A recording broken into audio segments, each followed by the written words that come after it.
Bonjour à toutes et à tous. Bonjour Elisabeth. Aujourd'hui, nous avons le plaisir et l'honneur de recevoir la cinéaste américaine Elisabeth Subrin. Vous avez étudié au Massachusetts College of Art and Design et votre œuvre est reconnue à l'échelle internationale grâce à des distinctions reçues lors de festivals. On peut en citer plusieurs. Mais aujourd'hui, nous voulions parler notamment du César du meilleur court-métrage documentaire reçu en 2023 pour Maria Schneider, 1983. Alors nous, pour nous présenter rapidement, nous sommes Giulio et Clara. On est tous les deux étudiants en cinéma à Paris 3 et nous sommes ravis d'animer aujourd'hui ce débat sur votre court-métrage Manal Issa 2024, ici dans le cadre de La Bulac fait son cinéma du réel. Je comprends. Parfait.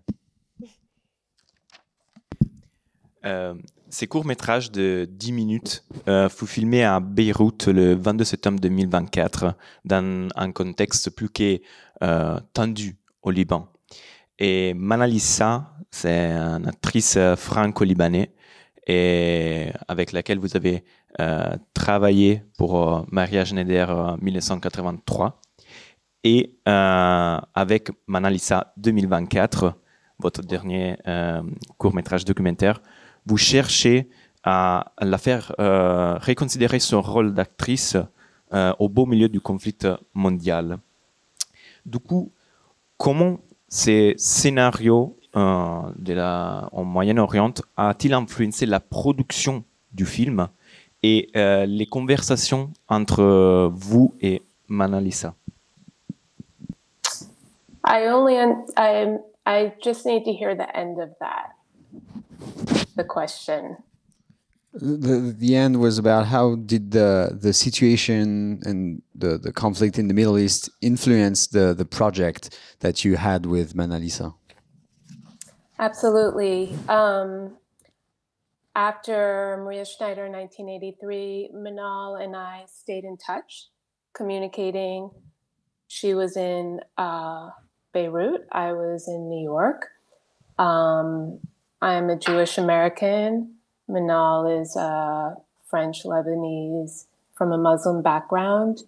And when the conflict began between the United States, between Israel and Palestine or Gaza, we were both very upset. And we started communicating regularly because I think that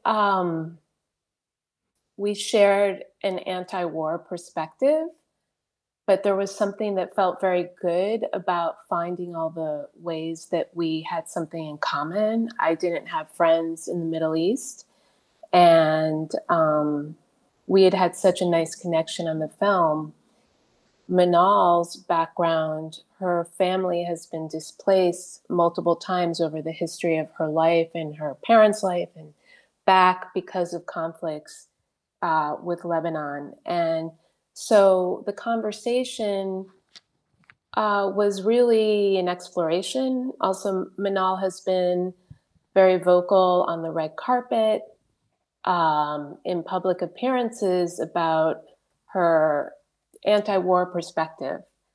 And I thought she was very brave and in some ways very similar to Maria Schneider, who was very vocal through later in her life, around Manal's age and older, about the role of the actress in the film industry. So it kind of made sense to continue that conversation. And our informal conversations became conversations I recorded. And at a certain point, I asked her if she would like to make a film together where she answered those questions again, but from the perspective of Manal, because her thoughts were so beautiful and smart. And I should stop there, right?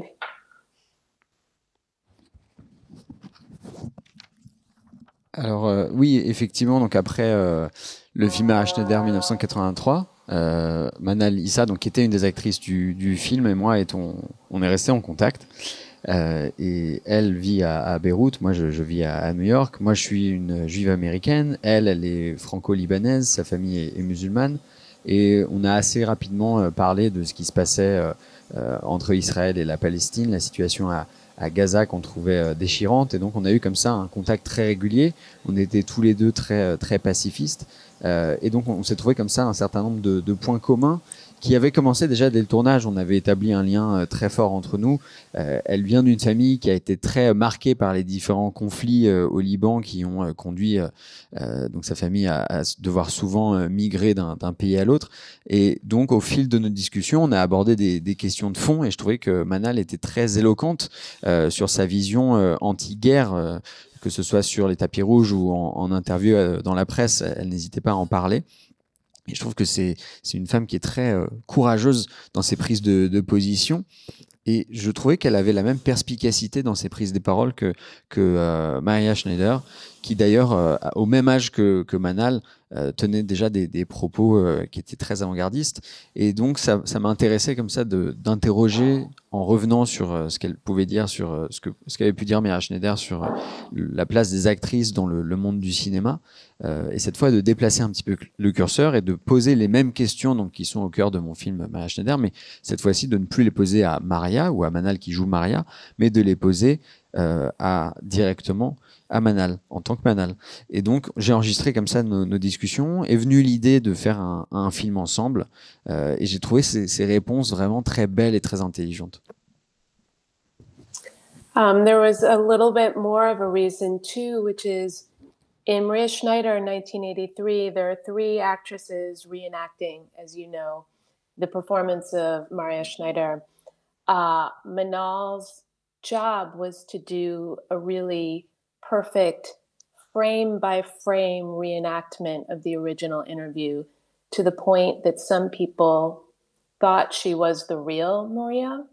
Also because the color grading, the everything about the kind of image quality was meant to copy exactly an image from recorded on film, transferred to, analog video in 1983. Aissa Maega and Isabel Sandoval, who play Maria number 2 and number 3, I worked with them to create these slight changes in the interview. And then the third actress, Isabel Sandoval, who's also a very well-known director, I scripted something new for her to say. So Manal was the only person who was not able to say anything from her own perspective. She didn't get to change the script at all. So there was also this kind of beautiful logic of inviting Manal to take all her thoughts about what she had been asked as Maria, because she couldn't do that in Maria Schneider 1983.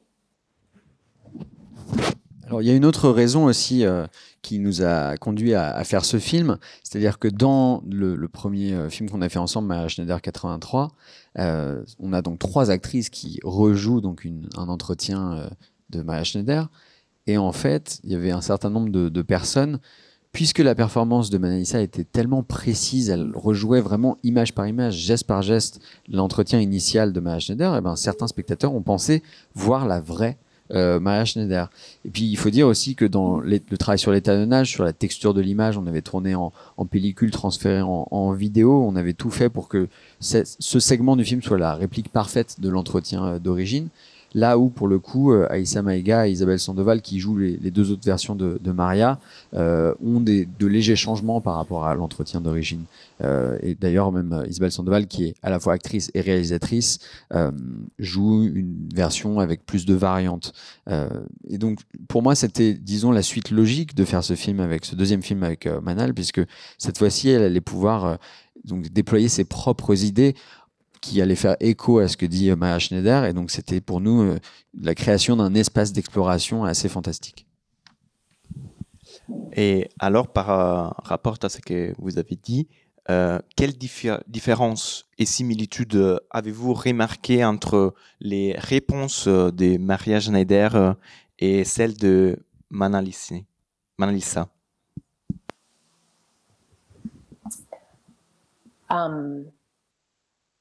I want to make sure I know the exact translation of that question. Yes. So just to bounce back on what you just said, could you tell us about some of the connections and some of the differences that you noticed between what Maria Schneider said and what Manal said? That's a really good question. I think for me, the difference is, for me, the most profound difference is we transferred the question of kind of the relationship between making art and one's own experience. One might say between art and life is the big difference. Whereas in Manal Issa 2024, we're really asking her at the end, can you separate life from politics? So there's kind of an extension from this question of an artistic practice, let's say, can you separate the man from the art? Like, can you separate Roman Polanski from, to speak of it, from, what he's done, what he's been accused of doing off a set, or what Bertolucci did to Maria Schneider on set. Whereas here we're asking Manal, can you emotionally separate as a human and as an actress your own perspective politically from life? So I'll leave it at that.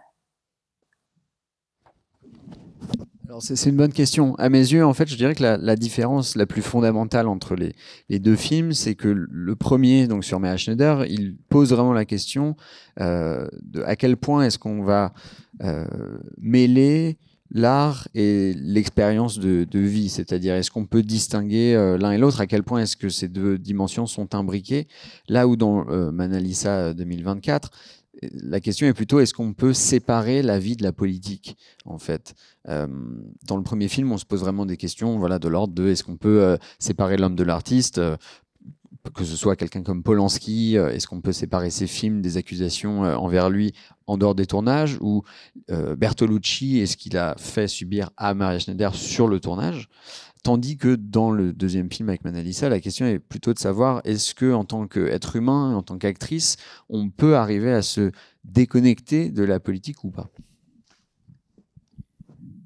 Et est-ce que cette propos, est-ce que les publics, dans des commentaires ou des interviews que vous avez fait, est-ce que ça s'est ressorti du coup, votre propos?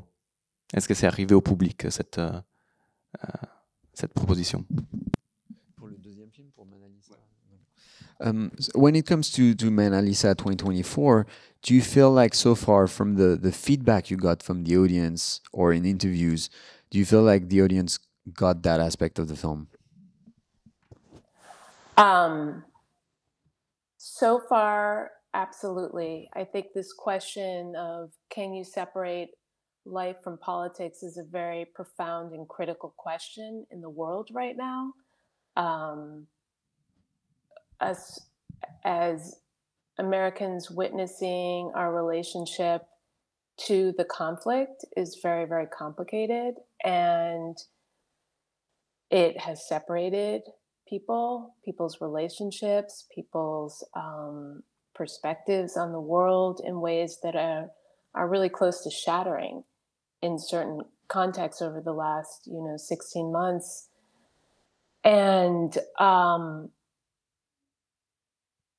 really what I have been told is, both from audiences and also actresses who have seen it, is they'll never be able to forget the film, and especially the ending, but also that as an actress in general, because one's role is in the public, is so public facing, the question of what you can say and what you can't say has real implications to your career,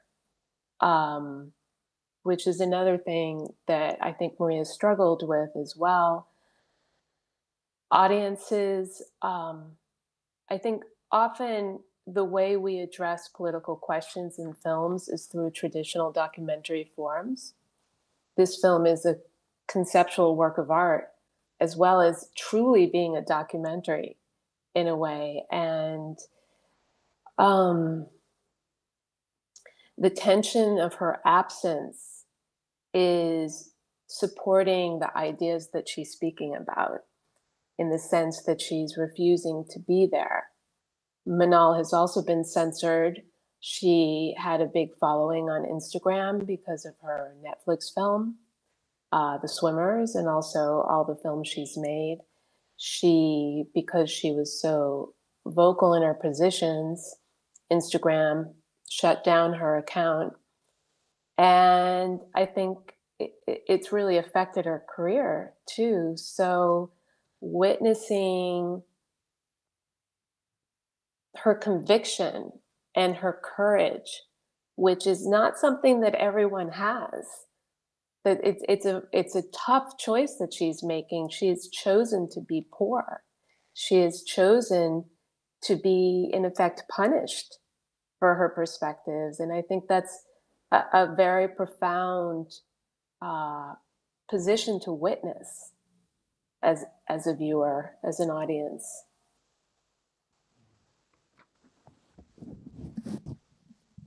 Oui, alors ce que je voulais ajouter, c'est que pour l'instant, effectivement, j'ai l'impression que le public a parfaitement compris cette question-là, qui est à la fois profonde et très pertinente, je pense, dans le monde actuel. Aux États-Unis, j'ai l'impression que à cause de ce conflit, les communautés sont de plus en plus divisées. On a l'impression que les points de vue des gens sont vraiment au bord de l'implosion depuis ces 16 derniers mois. Et que ce soit le retour du public que j'ai pu avoir sur le film, ou en particulier d'actrices qui m'ont dit que ce film était inoubliable, et surtout la fin les avait beaucoup marquées. Je pense que c'est lié au fait que, en tant qu'actrice, on est extrêmement exposé au regard du public. Il faut vraiment être très très consciente de ce qu'on va dire et de ce qu'on va taire. Et le moindre mot de travers peut avoir un impact irréversible sur une carrière. Et d'ailleurs, Maria Schneider elle-même était vraiment en lutte face à ça. Et de manière générale, j'ai l'impression qu'au cinéma, quand on essaye de déployer un discours politique, souvent ça va passer par le documentaire classique. Le film qu'on a fait ici, c'est un film qui est, on pourrait dire, de l'art conceptuel et qui en même temps s'inscrit dans la pure tradition documentaire. Et la tension qui joue autour de cette absence, la façon dont les idées vont arriver à se déployer, etc. Alors, il se trouve que Manal a joué dans un film qui a été diffusé sur Netflix qui s'appelle The Swimmers, pour lequel elle a pu, comme ça, faire grandir sa communauté sur Instagram. Elle a fini par être censurée, son compte a été fermé, donc ça a un impact réel sur sa carrière. Et je trouve ça magnifique de voir une personne qui défend ses convictions comme ça jusqu'au bout, qui fait des choix très difficiles de vie, c'est-à-dire que elle est condamnée à la pauvreté, elle est mise au banc, mais au moins je pense que voilà, ces prises de position font vraiment écho à sa sincérité et que ça touche le public. Dans votre réponse, vous pointez du doigt quelque chose qu'on a jugé très important dans Manal Issa 2024, qui est ce côté hors du documentaire classique. Et justement, je voulais vous poser quelques questions sur les aspects techniques de la réalisation et du processus créatif, parce que c'est vrai que ce n'est pas juste un documentaire, c'est réellement quelque chose de très conceptuel. Du coup, nous souhaitions vous demander pourquoi avoir choisi un tournage en virtuel et comment est-ce que ça s'est déroulé, cette collaboration à distance entre vous deux, parce qu'on rappelle que vous étiez basé aux États-Unis et Manal au Liban. Et en quoi cette contrainte de la distance a-t-elle influencé le processus de création et de narration du film ?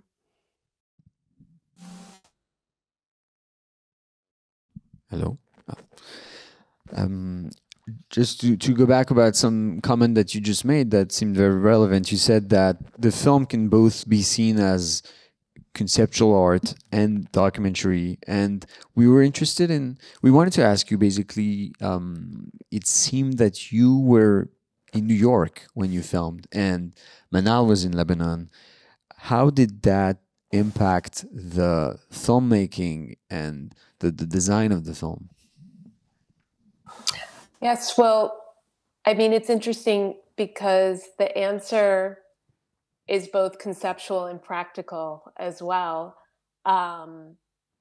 Originally, the plan was for her to perform a reenactment on camera. And we kept trying to find a time for me to come to Beirut. And the producer and the team there, we kept gauging the possibility of me coming to Beirut. And there were certain moments where she would say, I don't think this is a good idea for you to come right now, just in terms of, I have a full-time teaching job, getting in and out of the country, being sure that I could do that in 5 days, given the instability in terms of what could happen with an airport or what could happen in terms of security. We kept getting closer to the time that we wanted to shoot. And then we decided, okay, we're going to move the shoot to Paris because I have a whole crew in Paris from Maria Schneider in 1983. It's very close from Manal. Manal is French. And then Manal called me after us working on this for almost a year, well, I guess like 7 months, and said, I don't want to be on camera. I feel like my face has been used for cinema. People love to look at me. They love what I do as an actress, but they don't want to hear me, my own perspective. They want to, so I am finished being on camera right now if they don't want to know the true Manal too, off camera. So then I thought the film had ended and that we wouldn't make it. And then I thought, and it's similar to a film I made many, many years ago about absence and the erasure or invisibility of women. I proposed to her, what if we do the interview, but you're not there? So then it became what we thought was a much simpler shoot. It turned out not to be simple. And she loved the idea. So then we worked even more and more on the script because the script, the words became everything, more and more important. And we were like, okay, we'll do this remotely. This is a simple shoot. Even if you can go to Beirut, it doesn't really make sense for shooting a table. And we did not know when we planned the shoot what would happen that week.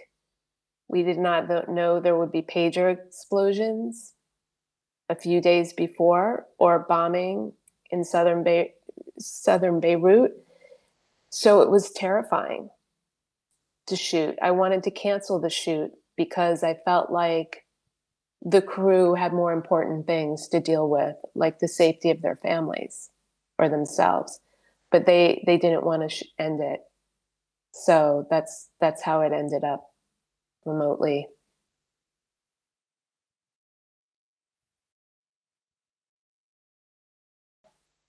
Alors, je vais apporter une réponse à la fois justement conceptuelle et concrète à votre question. Donc, à l'origine, on voulait que Manal rejoue face caméra un texte qu'on aurait écrit à l'avance, donc on fasse encore une reconstitution, et je devais pour ça aller à Beyrouth pour filmer ce plan.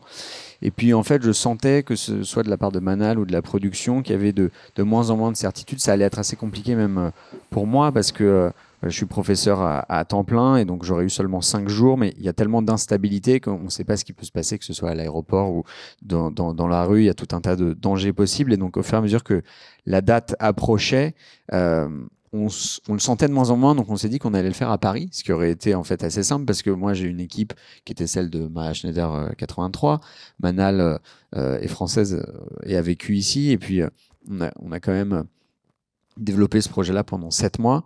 Et puis au bout d'un moment, elle m'a appelé pour me dire qu'en fait elle préférait ne pas être à l'image. Elle me disait qu'on a beaucoup vu son visage au cinéma et les spectateurs aiment la voir, mais ils sont pas forcément prêts à l'entendre. Et donc, elle en a marre d'être vue si les gens refusent de voir la vraie Manal. Et à ce moment-là, j'ai pensé que ça allait mettre fin au projet. Et ça m'a rappelé en fait une idée que j'avais eue il y a assez longtemps sur un autre film qui parlait justement de l'effacement et de l'invisibilisation des femmes. Et en fait, je me suis dit, pourquoi ne pas faire cet entretien complètement hors champ? Sur le moment, je pensais que ce serait plus simple. En fait, c'était pas si simple. J'en ai parlé à Manal qui a adoré l'idée. Donc, comme ça, on a développé un scénario dans lequel la parole est vraiment essentielle puisque tout tient justement au dialogue. Et donc, on s'est dit que voilà, on allait faire ce tournage à distance parce qu'il serait pas nécessaire que je vienne si c'était simplement pour filmer un plan de table. Évidemment, j'étais très loin de me douter que au moment où on allait tourner, il allait se passer. C'était vraiment au moment où il y a eu les beepers qui ont explosé, il y a eu des bombardements dans le sud de la ville, et donc j'ai pensé à annuler le tournage parce que je me suis dit que l'équipe avait d'autres priorités, qu'il fallait qu'ils s'occupent de leur famille, mais ils tenaient en fait à ce qu'on tourne à ce moment-là. Vous avez évoqué rapidement le plan sur la table, et on souhaitait vous demander quelle est l'importance de ce cadre dans la narration. Est-ce que le choix des objets qui sont présents sur cette table était le vôtre, ou est-ce que c'est le choix de Manal? Comment est-ce que vous avez ensemble, justement, au-delà de la partie narration dont vous parliez, fait en sorte que ce cadre participe à cette histoire? About the table shot, which you mentioned. First, we would like to know if the objects that we see on the table were your decision or Manal's, and how important was that image beyond storytelling? Yes, I thank you for that question. It's very important. I guess I'd like to say to begin with that everything that you see is deeply scripted and planned like a fiction film. We worked on the script for months and months. And because you've seen Maria Schneider in 1983, you know that we're literally pulling words and grammar and sentence construction, rhythm. We're braiding Maria's words into Manal's words to play this kind of almost game or tension and these restrictions conceptually of a relationship between Maria Schneider in 1983 and Manal Issa. So that created a frame for us and a very productive, as an artist, I like limitations or kind of constrictions. It often creates better ideas. In terms of the production design of the table, we had references. I sent the cinematographer lots of references. The last shot in Tarkovsky's Stalker, the table in Jean Dielman, even and lots of photographic references too.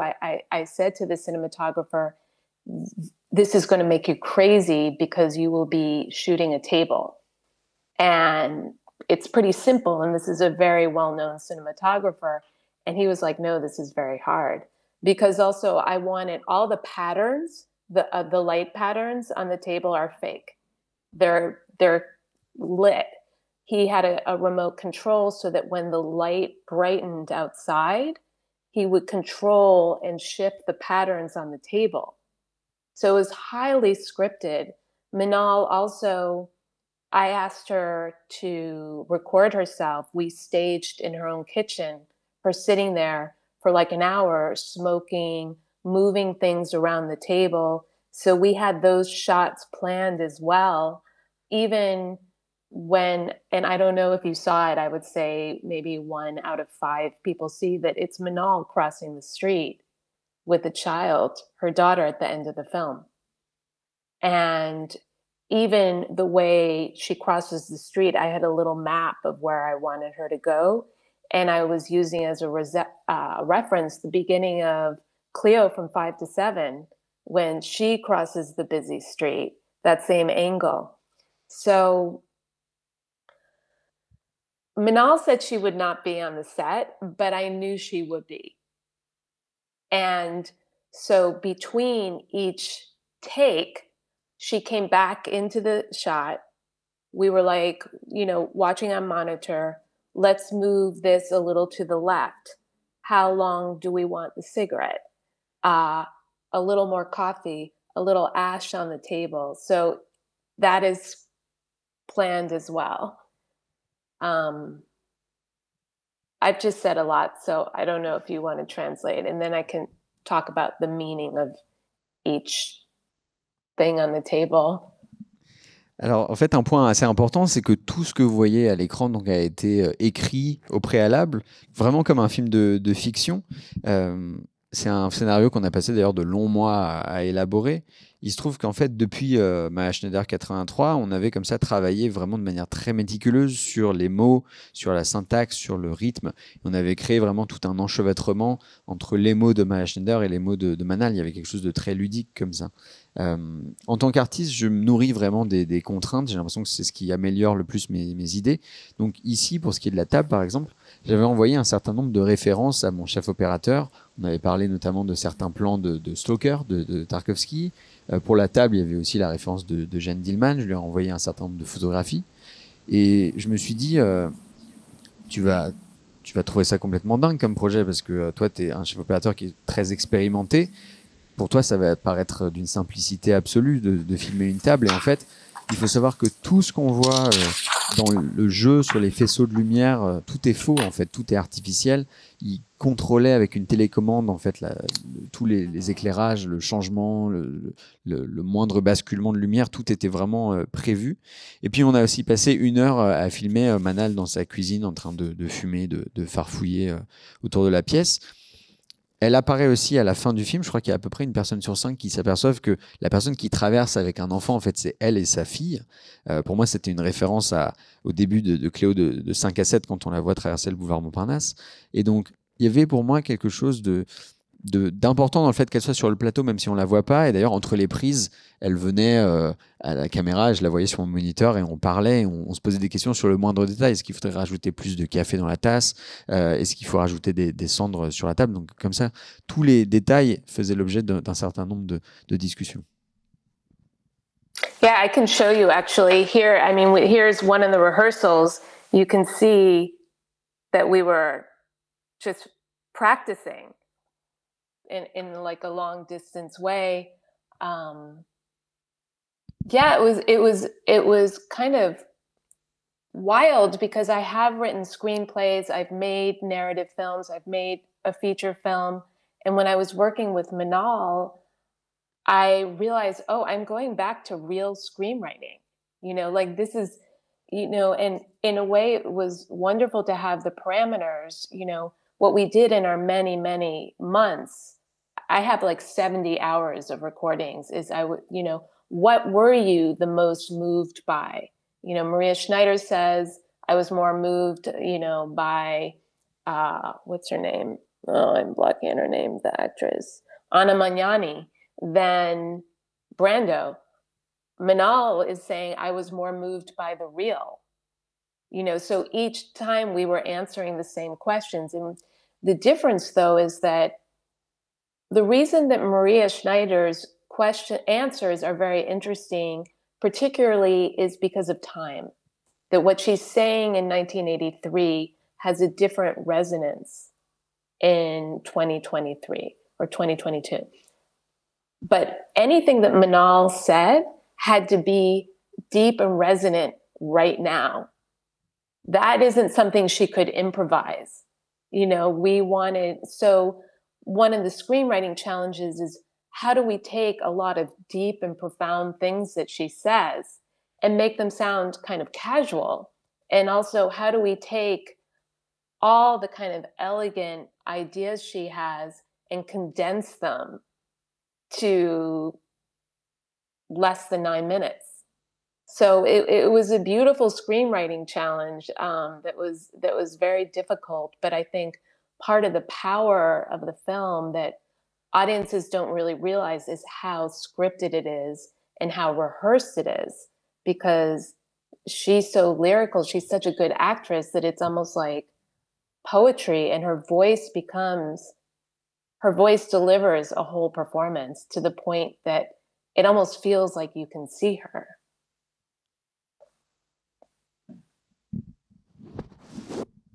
Alors oui, d'ailleurs, je vous montre comme ça, donc c'était une image, une capture d'écran d'une répétition qu'on a fait à distance au moment où on était tout en train de tout préparer.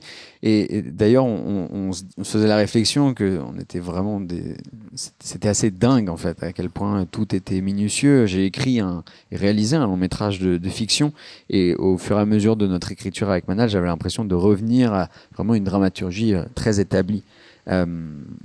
On s'était fixé un cadre. J'ai à peu près 70 heures d'enregistrement de nos discussions avec Manal. Et ce qui m'intéressait, c'était évidemment le va-et-vient entre les réponses qu'avait pu faire Maria et les réponses de Manal. Donc, par exemple, la question qu'est-ce qui t'a le plus ému dans ta vie? Maria Schneider avait répondu Anna Magnani, Brando, là où Manal a dit pour moi, c'est le réel. Donc, c'est intéressant comment une même question peut apporter des réponses différentes. Et ce qui rend la réponse de Maria Schneider intéressante, c'est en fait la relecture qu'on peut en faire en 2022, à 39 ans d'écart, alors qu'il fallait que tout ce qu'allait dire Manal soit inscrit le plus possible dans le contemporain. Et ça, c'est pas des choses qu'on peut improviser. Donc, il fallait arriver à rendre, d'une part, je pense, toute la profondeur de son point de vue naturel dans sa façon de le dire, et qu'on arrive aussi à condenser en moins de 9 minutes une vision du monde particulièrement complexe. Donc c'était un vrai défi à l'écriture, et je pense qu'une des forces du film, c'est que le public ne réalise pas forcément à quel point tout est méticuleusement préparé. Voilà. Et je trouve que ce qui fait de Manal une grande actrice, c'est qu'elle amène vraiment une poésie, et sa voix est tellement incarnée que c'est presque comme si elle était à l'image, au fond. Vous avez parlé rapidement de la fin du film et donc de ce décentrage sur la rue. Est-ce que l'intérêt pour vous, c'était de faire ce caméo et donc de voir Manal Issa et sa fille traverser, ou est-ce qu'il y avait une autre idée derrière, un autre message que vous souhaitiez véhiculer par ce plan? So in the ending, when you pan to the street, what was your intent beyond Manal's cameo? Well, because we wanted to make a perfect copy of Maria Schneider 1983, we wanted to move from the fictional world to the real. Well, so many reasons. So we wanted to honor the same pan. And also, we wanted to create that separation. You know, she says, how can you separate between life and politics? We wanted to move from the world of cinema, in a way, or fiction, to the world of the real. And I guess in terms of Manal's presence, it's so far away, and I think there's this really beautiful evocation of, like, she refused to be here, but she's not erasing herself. She is here. She's not delivering something to us, but she's here being a mother, living in Beirut, living her life, but refusing the public presentation. And to me, that was, Manal also said she wanted to end the film with joy. She didn't want it to only be about suffering, but to be about, like, there is life beyond cinema. There is life beyond the camera. And even if I'm living my life during war, here I am, alive. I'm just not serving you, the audience. Does that make sense? Oui, alors c'est vrai que cette intention, je pense, part du fait qu'on était en train d'essayer vraiment de recopier le film de Maria Schneider. Et donc, on a ce même mouvement de panneau à la fin du film, où on va vraiment de la fiction vers le réel. Et pour moi, c'était un peu un moyen justement d'illustrer la séparation entre, de réactualiser cette question de la séparation entre la vie et la politique. C'est comme si on s'éloignait avec ce mouvement de caméra du monde du cinéma et de la fiction pour aller vers le réel. Et cette présence justement de Manal à la fin du film, Certes, elle refuse d'être devant la caméra, mais elle ne s'efface pas pour autant, en fait. Elle vit en tant que mère, elle vit en tant qu'habitante de Beyrouth, elle est vraiment en train de vivre sa vie, mais elle refuse d'endosser un rôle public. Et elle tenait aussi à ce qu'il y ait une fin joyeuse, c'est-à-dire qu'il ne fallait pas que le film soit seulement concentré sur la douleur. Elle voulait montrer qu'il y a une vie au-delà du cinéma, au-delà d'être présente devant la caméra. Certes, on est en temps de guerre, mais elle est en vie sans être au service du public. And Extra thing, it's not important for people to see Maria Schneider 1983 to understand Manal Issa 2024. I'm more referring to it because it was an inspiration, it was a framework, it was a conceptual, I guess I'll repeat myself, a conceptual framework to create a film about all of Manal's ideas, but in an elegant way. So I just wanted to make that clear. I actually think it's probably more powerful if you haven't seen Maria Schneider, 1983. Et je voulais simplement revenir sur le fait qu'à mon sens, il n'est pas du tout nécessaire d'avoir vu Maria Schneider 83 pour apprécier Manal Issa 2024. Le premier film qu'on a fait, justement, a été un peu le cadre conceptuel du deuxième. C'était aussi pour créer l'écrin le plus élégant possible qui allait mettre en valeur les idées de Manal. Mais j'ai presque l'impression que l'expérience de visionnage de Manal Issa 2024 est plus forte si vous n'avez pas vu Maria Schneider 83. Et avant de passer au prochain argument, je voulais rebondir sur votre réponse. Vous avez dit, c'est clair par rapport au film que Manal, c'est en présence et en absence. Et surtout pour ce qui concerne les sons, parce qu'on l'entend, on entend parler d'elle. Mais par rapport à ce que vous avez dit, est-ce qu'on peut dire qu'elle est aussi en présence et en absence visuellement? So before jumping to the next topic, just to bounce back on something you said that Manal was both present and absent in the film. She is present sound-wise because we hear her and we hear her talk about herself. But what about the visual? Could you tackle the notion of absence and presence of Manal when it comes to the shots? Yes, I mean, I can share what I think. I imagine that there's a very different feeling for someone who's watching it without, my plan. I both work from, as I've said, like very precise, rigorous planning, but I also trust my instinct about what emotionally might happen I don't know if it's going to work when I make a film like this. Like when I write a script for like a narrative film, it's like, okay, we have the actresses, we have the performance, we have the script. I have a pretty good idea of what the film will do. With something like this, it's an experiment. It is very powerful, but I didn't know that. I wasn't 100% sure until I was watching it on a screen, from the live feed, from the camera to my laptop. So I think in terms of the question of absence and presence, we don't know. I can't tell you today, where is she right there? I'm giving all these hints that there's a presence. Did she just leave? Is there not a ghost, but an apparition? Is it that she was there and she kept going away?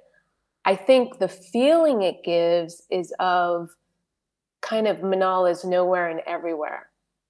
And it's hard to put words to it because I keep going like this because I think it's a feeling that I'm actually more interested what the audience thinks.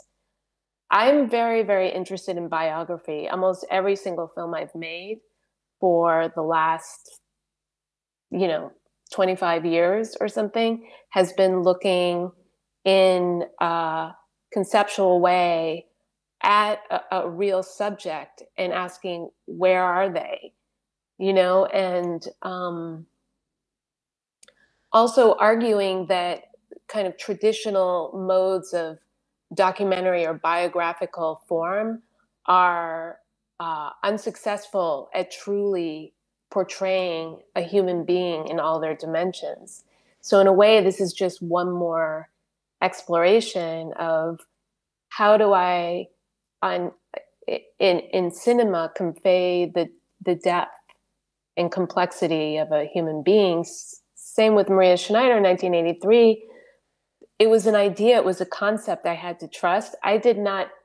I realized while I was making it that one of the points I'm trying to make is that a human being is a multiplicity. Like a biography cannot just be one person with a camera on them. We will never get all the dimensions. So this was another experiment in how to create what's inside Manal to outside. I hope that makes sense. It was a little bit of a circle. Alors oui, c'est-à-dire que moi, de mon point de vue, j'ai une réponse à cette question, mais je pense que le public qui n'est pas à l'intérieur de ma tête se fait probablement une idée assez différente. Ce que je sais, c'est que j'ai beau faire des films en étant très préparé, très minutieuse, et en même temps, je travaille beaucoup à l'instinct. Donc, je sais jamais si ça va marcher. Quand je fais un film de fiction, j'ai mon casting, j'ai mes actrices, un scénario. J'arrive mieux à juger avant de commencer. Mais là, on était vraiment en train de faire quelque chose d'expérimental, donc on n'est jamais vraiment 100% certain avant de voir, sur le moment, quand j'avais le retour vidéo sur mon ordinateur en étant à New York. Mais en fait, je ne saurais pas vraiment dire. Ce qui est sûr pour cette question d'absence et de présence, cela dit, c'est qu'il y a des indices qui sont distillés comme ça au fil du film. On ne sait pas si elle est partie. Je dirais pas forcément si elle est un fantôme, mais en tout cas si elle est une forme d'apparition. Peut-être qu'elle était présente et elle n'arrêtait pas de partir. Moi, je pense qu'elle est nulle part et partout à la fois. Mais je suis plus intéressé par ce qu'en penserait le public que ma propre perception. Ça fait plus de 25 ans maintenant que je m'intéresse à interroger la forme biographique, en fait, à trouver des façons conceptuelles de raconter la vie de figures qui ont existé, de se demander où elles sont. Je pense que le mode classique du biopic échoue justement à dévoiler la complexité d'une personnalité. On a du mal à transmettre au cinéma justement la profondeur de cette expérience humaine. Alors justement, dans Manal Issa 83, l'idée c'était de arriver comme ça à se fier à une intuition, et c'était explorer à travers la multiplicité, la complexité de la vie. Je pense qu'une seule personne, un acteur qui joue face à la caméra, ça ne marche pas. Et pour le film avec Manal, ce qu'il fallait, c'était qu'on passe de son intériorité vers l'extériorité, justement. Votre film nous porte à réfléchir beaucoup aussi sur les rôles des actrices dans les cinémas et aussi leur autonomie artistique. Quels sont selon vous les principaux défis auxquels les femmes sont confrontées aujourd'hui dans l'industrie du cinéma, et par rapport au passé, par rapport par exemple à Maria Schneider en 1983? Let's tackle the roles of actresses and their autonomy as artists. Could you walk us through the main challenges that you feel women face in the film industry nowadays compared to the challenges that Maria Schneider might have faced in the 80s? Yes, I get asked that question often, both in relationship to my films and also more in interviews. And I've been on France 24 several times, kind of representing an American perspective about cinema. And I always feel a little strange speaking for actresses. I think on the one hand, we might all say that there's more freedom for actresses, whether we're talking literally in terms of like intimacy coordinators, protection on set, equal pay, you know, things have gotten better, right? But we also can, you know, there's a reason that that actresses were the first people in mass, not in the world. You know, Me Too started 10 years before actresses spoke out, but the effect of actresses standing up in 2017 was very powerful. And now Hanel's trial was very powerful more recently. So I think there is more power, there's more representation of a diversity of roles. But I think any actress that has seen either of these last films says that they really identify. In fact, one of the questions I asked for Maria Schneider 1983 to both Issa and Isabel was, what are the fewest words you would change to make your experience in the film industry that you would have to adjust from what Maria said to what you would say? And it was like 5 words. So I don't know how much difference there is. I do want to say that I think that in terms of Maria Schneider, the inspiration for these films, she was so unique because she refused at a certain point to ever be objectified as an object on screen again. She turned down roles where she had to take off her clothes. The way her performance, her actual affect on camera resisted cinematic fetishization of her beauty, that was extraordinary. There was no leading actress before Maria who did that. And it had big consequences on her career. I do think now there are some actresses who are able to resist objectification, but still, if you're a young actress who wants to be a star, you are going to be objectified by the camera. And it is highly unlikely that you will have a leading role if you are not beautiful. So some things have not changed.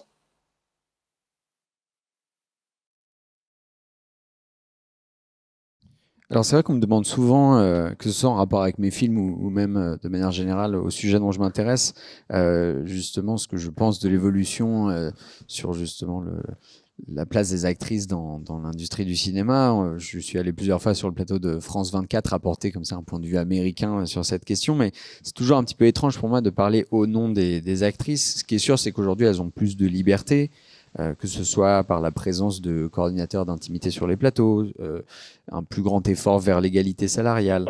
On voit aussi que la présence d'actrices va visibiliser une cause. 10 ans avant le mouvement MeToo, il y avait déjà un certain nombre de discussions sur ce sujet, mais c'est quand les actrices s'en sont emparées que la lumière a été faite sur le sujet. Donc on voit plus de représentation à l'écran, c'est sûr qu'il y a plus de diversité qu'avant. Et les retours que j'ai sur mes films, pourtant, c'est que les actrices s'identifient beaucoup. Donc, pour la question de savoir ce qui a changé entre 83 et aujourd'hui, j'avais demandé d'ailleurs à Issa Maïga et Isabelle Sandoval, qui jouent 2 versions de Maya Schneider, qu'est-ce qu'elle changerait des réponses de Maria à son interview qui ferait quoi à leur propre réalité. Et en fait, ça tenait en 5 mots. Ce qu'elle changerait. Donc entre 83 et aujourd'hui, je ne saurais pas trop vous dire ce qui a changé. Et d'ailleurs, c'était une des raisons pour lesquelles j'étais fasciné par la figure de Maya Schneider au point de vouloir y consacrer un film, c'est qu'elle était vraiment unique. Elle a refusé d'être objectalisée, elle a refusé un certain nombre de rôles dans lesquels il y avait des scènes de nu. Et je pense que c'est de là que vient sa force, ce refus d'être fétichisé pour sa beauté comme personne avant elle, en fait. Et ça a évidemment eu un impact négatif sur sa carrière. Aujourd'hui, je pense que ce serait peut-être un petit peu plus facile à assumer pour une actrice. Mais si vous êtes débutante et que votre objectif est d'être une star de cinéma, vous passerez forcément par l'objectisation. Et si vous voulez avoir des premiers rôles en tant qu'actrice, il y a toujours des canons de beauté qui sont exigés. Je me permets alors de passer du point de vue de l'actrice au point de vue de la réalisatrice, du réalisateur, de la réalisatrice, du coup derrière la caméra. Et ma question c'est comment qui est derrière la caméra peuvent faire en sorte de raconter différemment les histoires des femmes et quelles problématiques, quelle dynamique encore les secteurs du cinéma doivent traiter pour arriver à avancer dans ce domaine. So switching from the actress POV to the directors, how do you think that the person behind the camera can use their voice to tell a different perspective on women's stories? And which topics do you think the film industry must tackle in order to move forward? I'm trying to think of a way to answer this without kind of repeating what you hear women directors say. For me, what I'm interested in seeing is different women on camera, different experiences on camera. As a director, I also feel like I continue to experience a lot of sexism in the film industry. I began as an experimental filmmaker. That was my choice. But I think also it never occurred to me that I could be a narrative director when I was, like a little girl or like teenager. So I became an artist, and then I started to be involved in, writing screenplays. I went to the Sundance labs for narrative training, and I experienced a lot of sexism in trying to get my first film financed, to the point that I put that film away and wrote another film, which is my feature, A Woman Apart, which is about an actress kind of using the actress's experience of feeling limited to talk about my feelings about the film industry, which I think is very sexist. I think it's still racist. I think that they're only, as Issa says, they're only interested in bankable roles. Manal speaks a lot about the types of representations that are permissible within a capitalist society. And I think that's on our side as writer-directors as well. What will get greenlit? A male director makes 2 films and he's an auteur. A female director, it's almost like she's always beginning, And if a male director makes a small indie film, often he will end up with a 3-picture deal with a studio after that. Whereas a female director makes 1 film, and even if it does well at the box office, which often male directors' first films do not, financing for their 2nd, 3rd, 4th is not the same thing. The same with promotion, the same with press, the same with distribution. I don't care what anyone says. It is a very sexist film industry, and it is a very politically conservative film industry. You wouldn't see what I made in this film about a woman talking about you saw what happened with No Other Land. Okay, that's the same thing with something like Manal sharing her perspectives. There would be no distribution for it. So it's questions of gender, it's questions of politics, it's questions of representation, who can be on camera, what race, what sex, etc. So when I talk to young women filmmakers, I say this is hard, but I also say you have to do it, and it will keep getting easier than it was the last generation. I hope. I mean, I don't know what to say about the United States right now, but that's a different interview.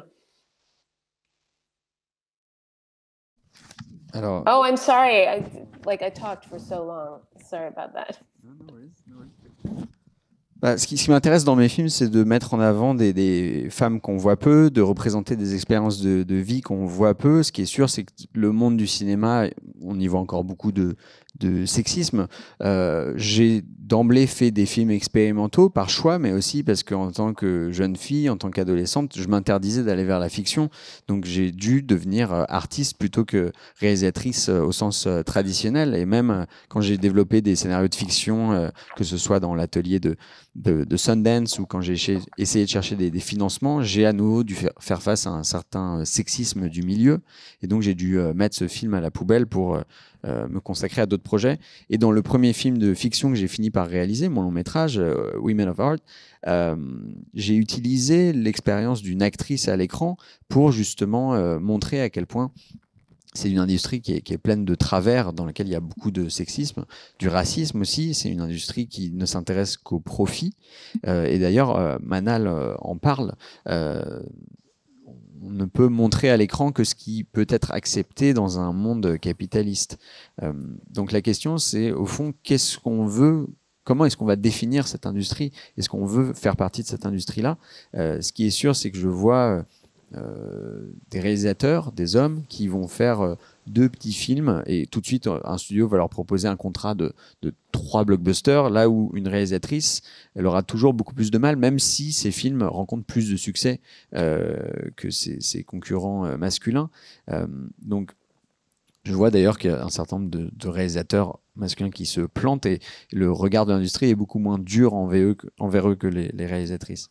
Donc peu importe ce que vous pourrez entendre, moi je considère vraiment que c'est une industrie qui est à la fois sexiste et aussi très conservatrice d'un point de vue politique. Il y a qu'à voir le traitement qui a été fait aux États-Unis au documentaire No Other Land, qui n'a pas pu trouver de distribution en salle. Donc voilà, dès qu'on s'intéresse à la question de la politique, à la question du genre, dès qu'on essaye de représenter des gens avec des origines différentes, des sexualités différentes, ça devient tout de suite beaucoup plus difficile. Et pourtant, j'ai envie de dire aux jeunes réalisateurs et jeunes réalisatrices que même si c'est dur, il faut le faire, il faut y aller et que ce sera forcément plus facile que pour la génération d'avant. I will just add that I'm speaking about the American film industry here. I have had very good experiences with the French film industry, but you would have to ask women directors in France. When I'm in France, when I walk through the metro and I see, advertisements, I see lots of promotion for films directed by women, but again, I don't really know, what Claire Denis would say or what Céline Sciamma would say about this, or not that I'm Claire or Céline, but Je parle vraiment d'un point de vue américain. Je ne sais pas ce qu'il en est de la France. J'ai toujours eu des expériences très positives justement avec mes équipes françaises. Ce serait intéressant d'aller en parler à des réalisatrices françaises. Ce qui est sûr, c'est quand je prends le métro à Paris, je vois un certain nombre d'affiches de films réalisés par des femmes, mais je connais assez mal l'état de l'industrie. Ce serait intéressant d'avoir justement le son de cloche de quelqu'un comme Claire Denis ou Céline Sciamma qui aurait probablement un retour très différent du mien. Et le jeune réalisatrice américaine, vous conseillerez de prendre comme exemple quelle actrice ou quelle réalisatrice du cinéma contemporain pour redéfinir cette rôle des femmes, pour suivre le trait qu'ils ont commencé à lasser, qu'ils ont lassé déjà dans l'industrie. When it comes to mentoring young American female filmmakers, who could you say are trailblazers, whether they're actresses or directors? Who is redefining those canons today?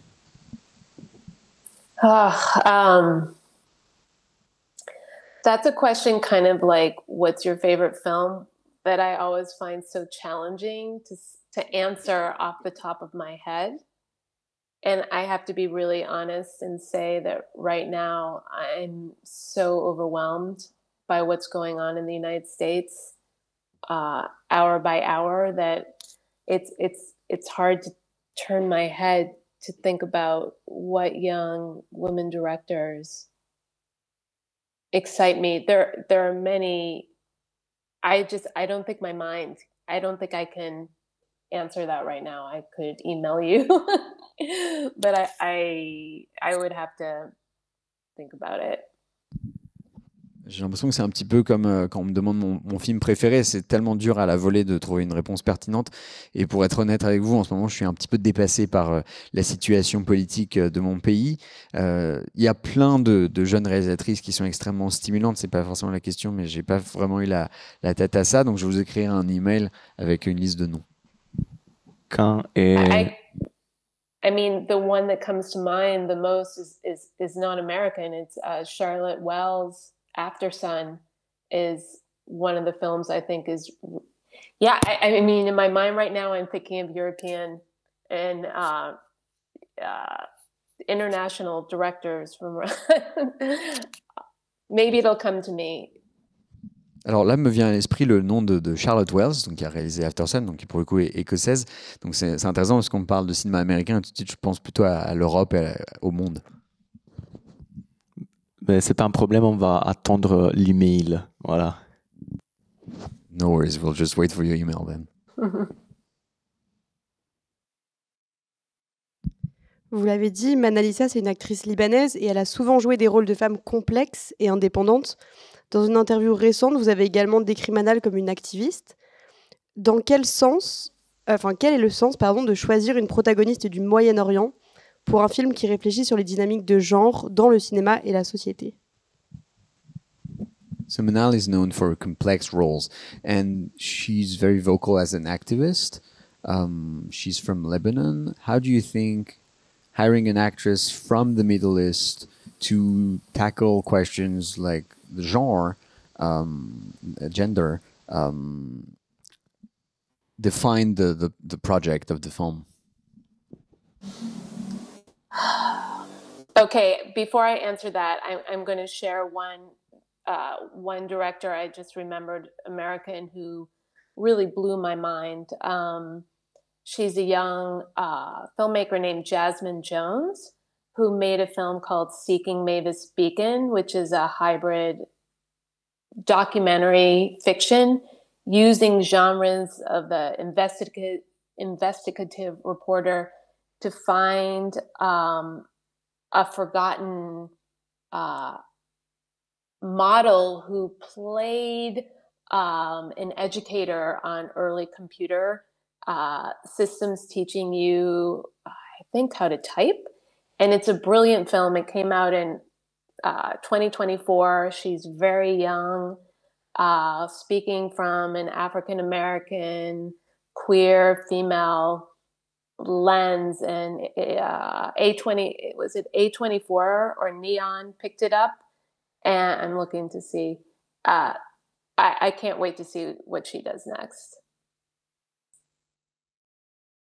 Je viens de me souvenir d'un nom, celui de Jasmine Jones, qui a fait un film qui est sorti l'an dernier, je ne sais plus si c'est Néon ou A24 qui l'a distribué, qui s'appelle Seeking Made in Speaking, qui est un film assez hybride, qui emprunte beaucoup au code du reportage d'investigation, qui retrouve comme ça la personne qui a joué le rôle d'une éducatrice dans un logiciel pour apprendre le traitement de texte.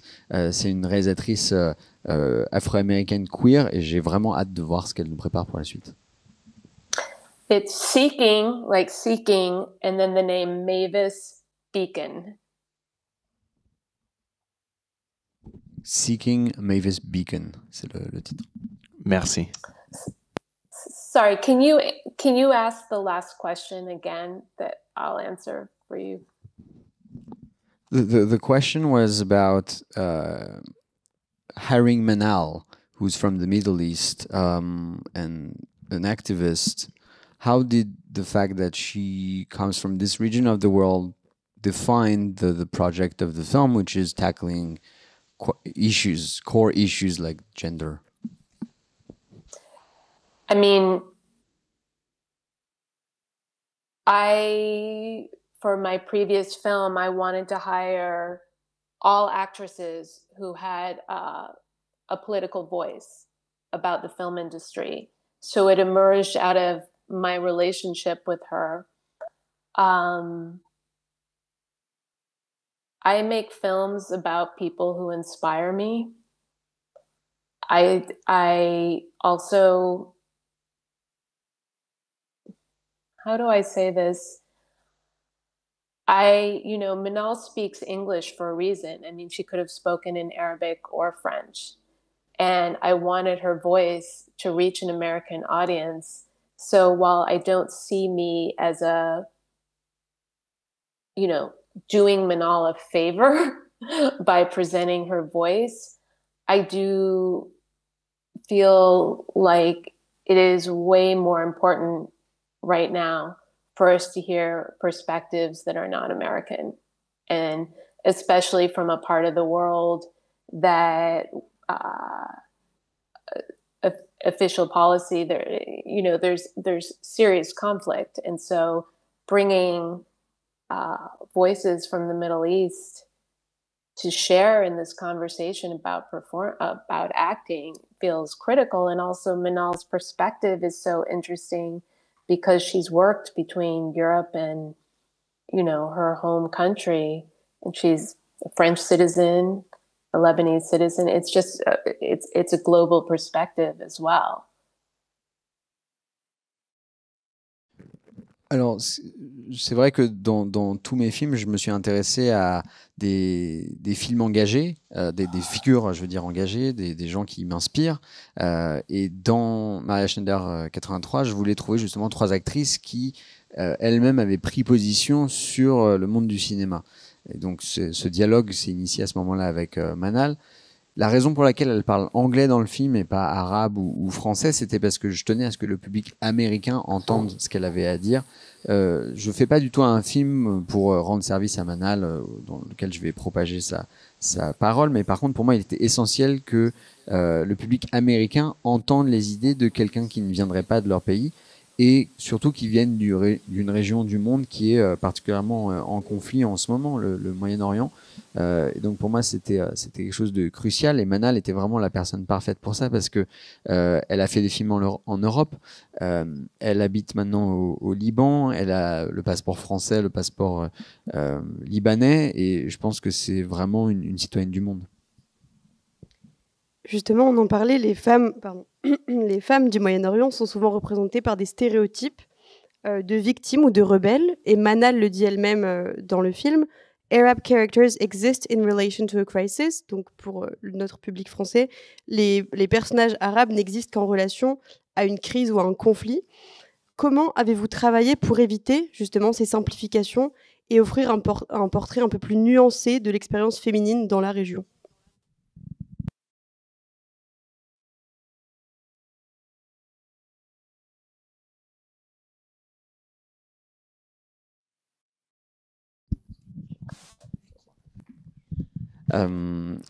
So Middle Eastern women are often depicted in films as, being rebellious and austere, and in the film, Manal says that Arab characters exist only through crisis and conflict. So how did that influence the design? How did that have some implication in the way you designed that aspect of the film? Well, in the film, I'm giving her a voice to make that critique. And I'm also presenting a woman in all her dimensions. Manal is writing her own script with me that is rich and complex and dimensional. It's political, it's emotional, it's soulful. By presenting and writing a script that gives us kind of the opposite of the way actresses, or Middle Eastern actresses, often have to perform in international productions. I'm hoping to offer something different. On the other hand, she still has to talk about war, and we shot it in what became a war zone. But I also have to say, I mean, the one thing we haven't talked about during this whole interview is Palestine. And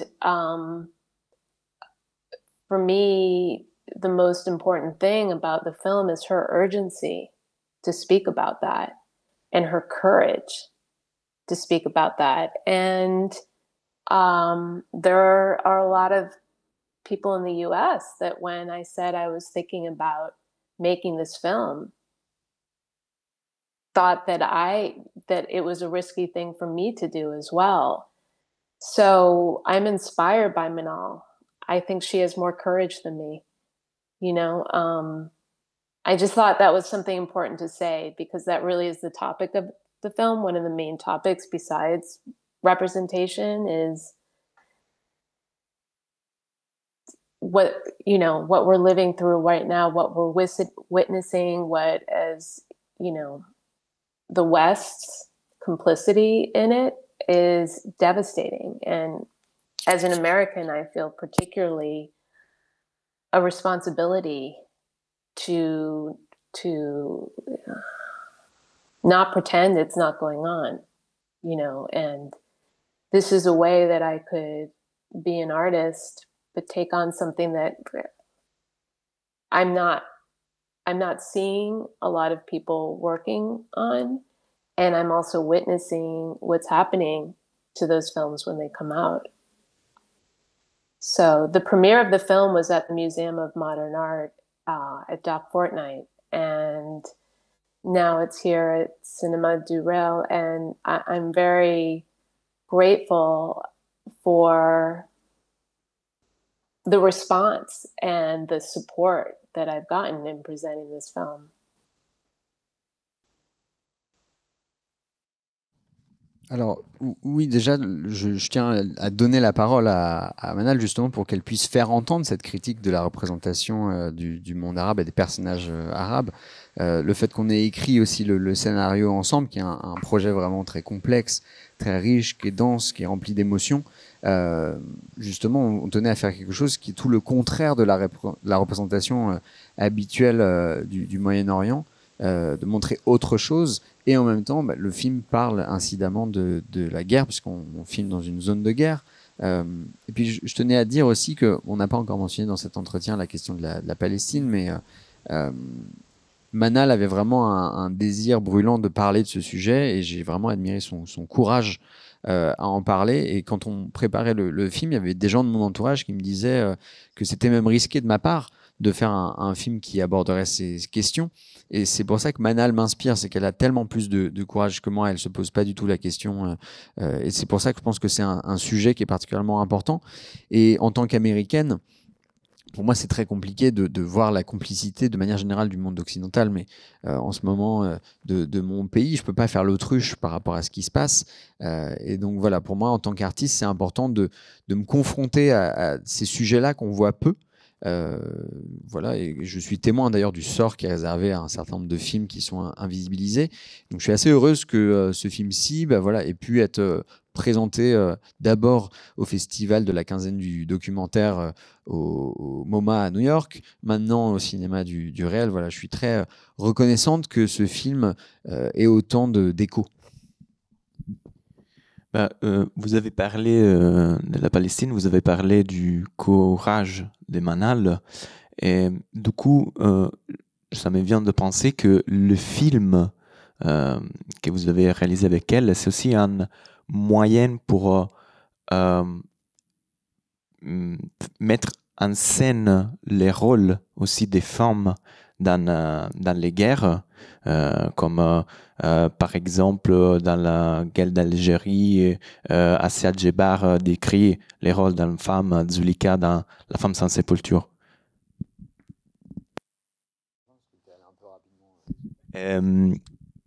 Est-ce que le film mette en lumière les rôles des femmes dans les guerres, comme si c'était le cas dans la guerre d'Algérie, le Zulaïka, que c'est une femme décrit par Assia Djebar dans La femme sans sépulture.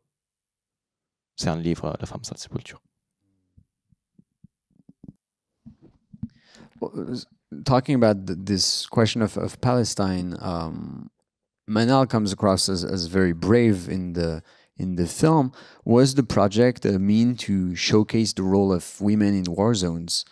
Because there are echoes in your film to the character of Zuleika in the Algerian War. Zuleika is a character written by Assia Djebar, the writer. In I guess the translation would be the women without tombs. C'est pas seulement un caractère, c'est une femme qui a. Ok, merci. No, that wasn't my intention. I wish more than anything that it was not a film about a woman in a war zone.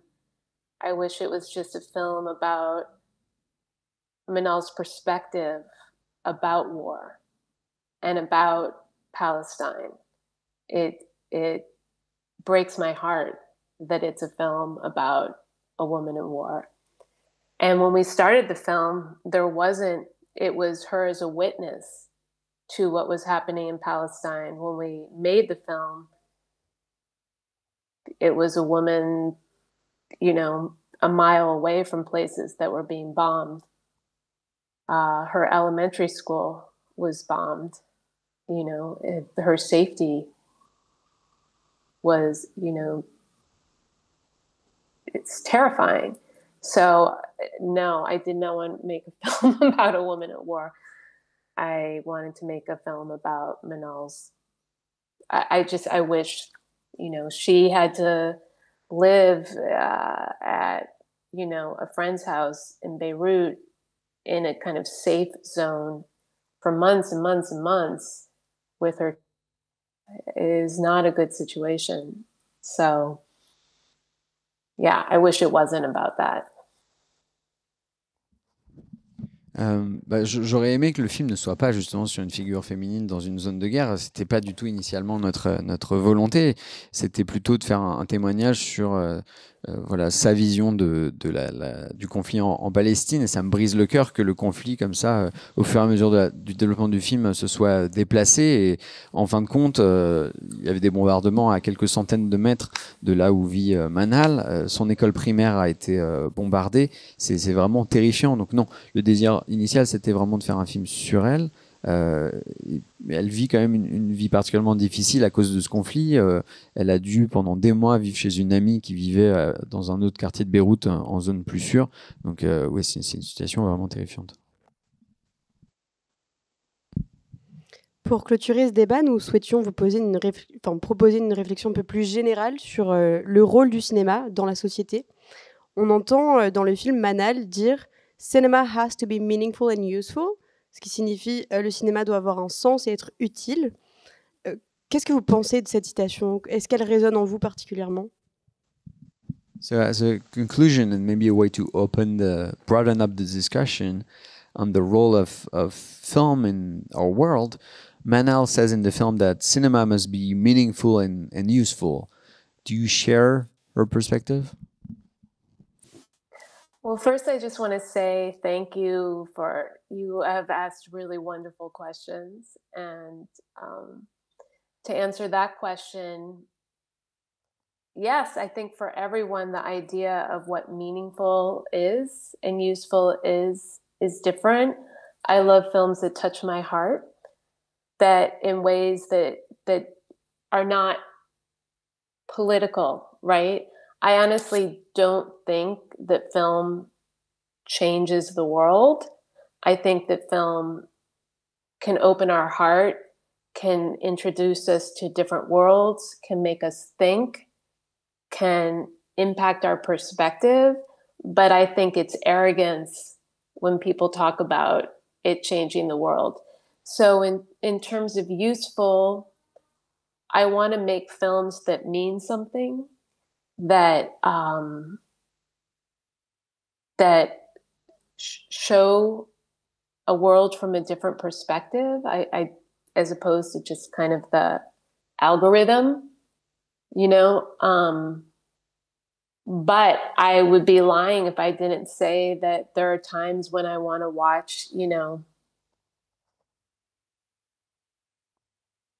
I don't know, 10% or,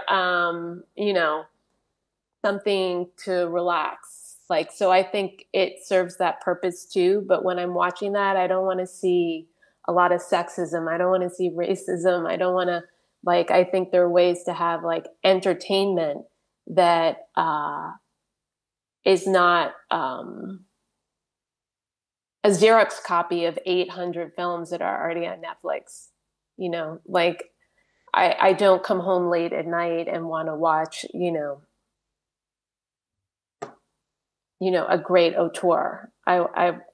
So, there's both. I believe that there's a role in entertainment. I just wish the entertainment was more creative. Tout d'abord, merci pour vos questions qui ont vraiment été excellentes pendant cette conversation.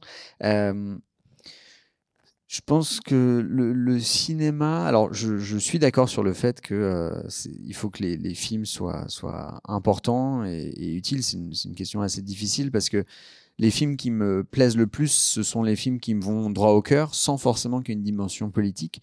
Et je pense pas que le cinéma va changer le monde. Ce serait un peu prétentieux de croire le contraire. Par contre, j'aime les films qui vont me montrer d'autres mondes et je pense que le cinéma peut nous amener à changer de point de vue, avoir un rôle sur la façon dont on voit le monde. Les films doivent avoir un sens, doivent être empreints d'un point de vue qui va être différent, ne doivent pas être simplement faits par un algorithme. Mais parfois, voilà, j'ai envie de simplement voir quelque chose comme la série 10%, regarder des choses juste pour me détendre. C'est aussi ça le rôle du cinéma. Sans pour autant voir des films qui sont emplis de sexisme et de racisme, ni des films qui seraient des photocopies de 800 autres titres que vous pouvez trouver sur Netflix. Mais bon, pour être honnête, voilà, j'ai pas forcément envie de rentrer chez moi et de voir un chef-d'œuvre du cinéma d'auteur. Mais peut-être qu'on peut être en mesure d'exiger que le divertissement soit peut-être un petit peu plus créatif aujourd'hui. Mais merci beaucoup. Merci beaucoup d'avoir participé à ce débat. Et on rappelle, on est à la Boulac, fait son cinéma du réel. C'était le débat avec Elisabeth Subrin sur Manal Issa 2024. Et merci beaucoup aussi à vous. Merci.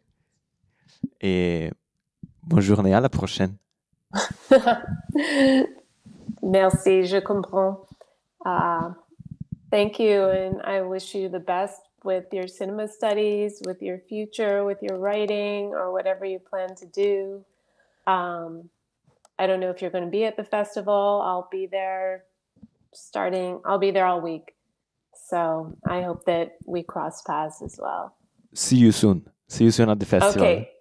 Bye-bye. Thank you so much. Merci. Merci.